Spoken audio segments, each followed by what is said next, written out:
अस्सलामु अलैकुम वरहमतुल्लाहि वबरकातुह। मोहतरम दोस्तों, आज मैं इंशाअल्लाह आप हजरात को माह मुहर्रम के हवाले से चंद बातें बताने वाला हूँ जो मैंने नोट की थी और जो इस वक्त कुरान और सुन्नत के नाम पर जो खुराफात चल रही है और जो बिदआत चल रही है, जिनको लोग दीन समझ कर रहे हैं, आज उन पर आप हजरात के सामने रोशनी डालनी है। याद रखिए कि ये जो मौक़िफ़ मैं आप हजरात के सामने रखूँगा और ये जो तालीम आप हजरात को बताऊँगा कि कुरान और सुन्नत हमें किस चीज़ की तालीम दे रहा है, ये अहले सुन्नत वल जमात का मौक़िफ़ है। आप हजरात यकीनन इख्तिलाफ़ कर सकते हैं, लेकिन तहज़ीब के दायरे में करें। ये नहीं कि नीचे आकर गालियाँ और उल्टी सीधी बातें बकनी शुरू कर दें। हमारा कोई नुकसान नहीं है, वल्लाह ज़र्रा बराबर भी हमारा कोई नुकसान नहीं है, ना हमारी ज़िंदगी पर और हम पर कोई असर पड़ने वाला है। अपनी ज़बान गंदी करोगे और खुदा के यहाँ इसका जवाब देना पड़ेगा। तो मैं पहले ही बता रहा हूँ कि ये जो कुछ मैं बताऊँगा ये अहले सुन्नत वल जमात का मौक़िफ़ है और यही हमारे उलमा ने हमें बताया और समझाया है कि हमें मुहर्रम के महीने में क्या करना चाहिए और किन चीज़ों से बचना चाहिए। सबसे पहली चीज़ मैं यहाँ से अपनी बात की शुरुआत करता हूँ कि मुहर्रम के महीने में जो इस ज़माने के अंदर जो कुछ चल रहा है वो आप हजरात के सामने आया है, जाहिर है। लोग दीन समझकर ये सारे काम कर रहे हैं जो बिल्कुल भी दीन नहीं है। दीन तो छोड़िए, अगर ये काम करेंगे तो अल्लाह के यहाँ जवाब देना पड़ेगा कि तुमने ये तमाम चीज़ें क्यों की, क्यों ऐसी चीज़ों को इख्तियार किया जिनका शरीयत से दूर दूर तक भी कोई वास्ता नहीं था। तो आज इंशाअल्लाह आप हजरात को क्या काम करना है, उन किन चीज़ों से बचना है, तमाम चीज़ें मैं बताने जा रहा हूँ। सबसे पहले तो ये समझ लें कि ये जो मुहर्रम का महीना है, 10 मुहर्रम को हज़रत इमाम हुसैन रज़ी अल्लाह तआला अन्हु की शहादत का सानिया जो पेश आया, तो लोग ये समझते हैं कि शायद इस वजह से 10 मुहर्रम की और इस मुहर्रम के महीने की अहमियत और इसकी फजीलत को शायद बताया जाता है। इसकी अहमियत बढ़ गई और इस महीने को ख़ास कर लिया गया। नहीं मेरे दोस्तों, कुरान करीम के अंदर अल्लाह ने अशहुरुल हुरुम बताया कि 4 महीने ऐसे हैं जो बहुत ज़्यादा एहतिराम के काबिल है, जिसमें एक मुहर्रम है, एक ज़िलहिज्जा है, एक ज़िलक़ादा है और एक रजब का महीना है। 10 मुहर्रम को हज़रत इमाम हुसैन रज़ी अल्लाह तआला अन्हु की शहादत का जो वाक़या पेश आया है, वो या तो ये कहिए कि ये इत्तिफाक़ी है, इत्तिफाक से ये पेश आ गया, या फिर ये कहिए कि अल्लाह तबारक व तआला की नज़र में चूँकि ये महीना और इसका ये दिन बहुत ज़्यादा अहमियत रखता है, इस वजह से अल्लाह तबारक व तआला ने हज़रत इमाम हुसैन रज़ी अल्लाह तआला अन्हु की शहादत को 10 मुहर्रम को कबूल फरमाया। यानी हज़रत इमाम हुसैन की शहादत का अल्लाह ने जिस तारीख़ का इंतखाब किया वो 10 मुहर्रम थी, या ये कहिए। लेकिन ये नहीं कह सकते कि हज़रत इमाम हुसैन रज़ी अल्लाह तआला अन्हु की शहादत की वजह से 10 मुहर्रम को अहमियत दी जाती है। नहीं, ये पहले से ही इस तारीख़ की और इस महीने की अपने आप में एक अहमियत है और ये बातें हमें अल्लाह के नबी अलैहिस्सलातु वस्सलाम ने बताई है। देखिए, एक चीज़ तो यह है कि जब हुज़ूर अलैहिस्सलातु वस्सलाम मदीना मुनव्वरा तशरीफ़ लाए तो आपने देखा कि यहूदी इस दिन का रोज़ा रखते हैं। अल्लाह के नबी ने पूछा कि भाई ये रोज़ा क्यों रखते हैं, तो आपको बताया गया कि इस वजह से रोज़ा रखते हैं कि ये कहते हैं कि इस दिन मूसा अलैहिस्सलातु वस्सलाम ने रोज़ा रखा था कि अल्लाह तबारक व तआला ने इस दिन मूसा और उनकी कौम को अलैहिस्सलाम फ़िरऔन के जुल्म से नजात दी थी, तो ये उसके शुक्राने में और खुशी में आज के दिन का रोज़ा रखते हैं। तो अल्लाह के नबी अलैहिस्सलातु वस्सलाम ने हज़रात सहाबा से कहा कि मूसा से हम ज़्यादा ताल्लुक़ रखते हैं, उनसे हम ज़्यादा मोहब्बत रखते हैं, हम इस दिन का रोज़ा रखेंगे। और साथ में ये भी कहा कि इसके साथ यहूदियों की मुखालफत में हम एक दिन का मज़ीद और रोज़ा रखेंगे, यानी 9 और 10 या फिर 10 और 11, 2 रोज़े हम रखेंगे।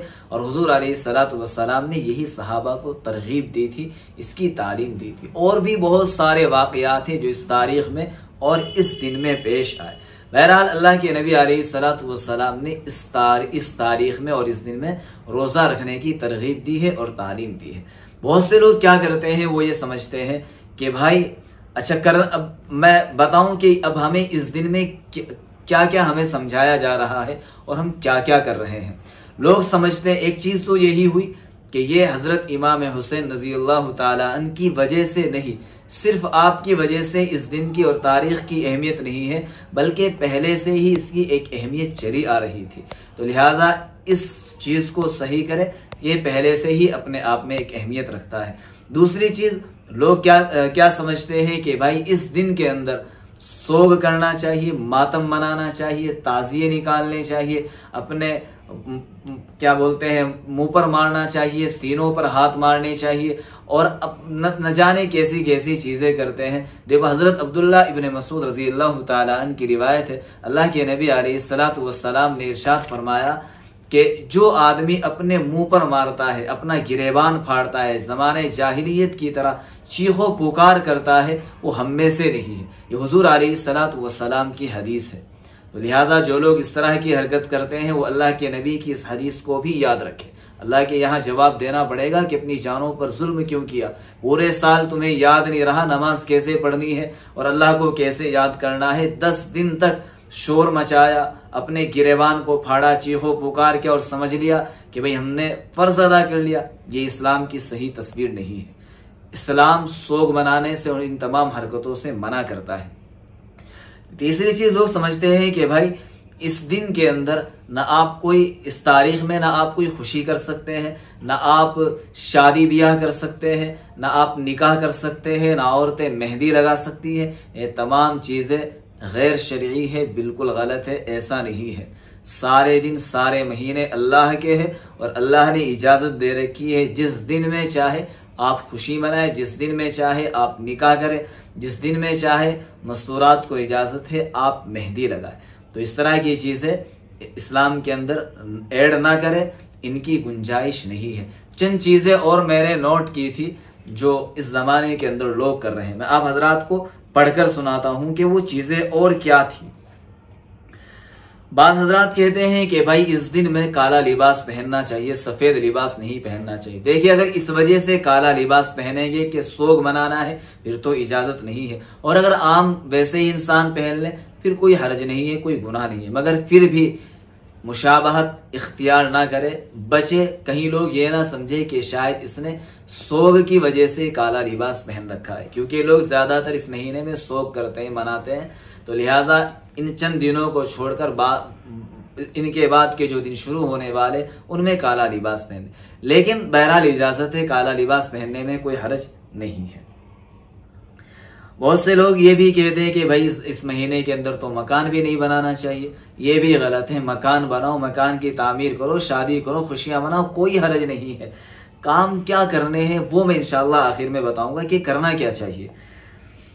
और एक चीज ये है कि बहुत से लोग कुछ मखसूस खाने करते हैं कि भाई ये खाना बना लो, इस तरह हो जाएगा। ऐसा भी नहीं है। आप कुछ भी बनाएं, किसी खाने को जरूरी ना समझे, अपने ऊपर लाजिम ना करें। खाना बनाने की इजाजत है, बेशक बनाएं, बल्कि अभी मैं बताऊंगा, लेकिन मखसूस खाने ना करें कि भाई यही खाना बनाना है। तो ये तमाम चीजें थी मेरे दोस्तों। इन सारी चीजों से आप हजरात को बचना है, दूसरों को भी बचाना है। देखो काम करने के ये होते हैं कि आदमी नमाज का पाबंद बने, आदमी लोगों के साथ अपना बर्ताव दुरुस्त करे, अपना बर्ताव अच्छा करे। और 2 काम अल्लाह के नबी ने करने के लिए कहे हैं कि एक काम तो 10 मुहर्रम को रोजा रखे, इसके साथ एक रोजा और रख ले, 9 मुहर्रम का रख ले या फिर 11 मुहर्रम का रख ले। इस साल इंशाअल्लाह 9 अगस्त 10 मुहर्रम बैठ रही है, तो आप 8 या 9 का रखें या फिर 9 और 10 अगस्त का रखें, आपकी मर्जी है। दूसरा काम, इस दिन में अपने बच्चों के लिए उनके खाने पीने में, रहन सहन में कुछ वुसाअत करें, यानी उनके लिए कुछ बेहतर करने की कोशिश करें। शाम के वक्त अच्छा बना ले या फिर जो भी आप अपने बच्चों के लिए, घर वालों के लिए कुछ बेहतरीन कर सकते हैं वो करें। ये 2 काम अल्लाह के नबी से साबित है। इसके अलावा ये जो तमाम चीजें चल रही है, ये दीन में हमने अपनी तरफ से इजाफा कर रखा है। इन तमाम चीज़ों से, इस तरह की खुराफात से, बिदात से और ये जो लवाजिमात चल रहे हैं, इन तमाम से अपने आप को बचाए। अल्लाह से दुआ करते हैं अल्लाह तबारक व तआला हम सब को सही दीन पर चलने की तौफीक अता फरमाए। आप हजरात से दरख्वास्त है अपने तमाम भाइयों तक इस वीडियो को ज़रूर पहुँचाए। अस्सलामु अलैकुम वरहमतुल्लाहि वबरकातुहू।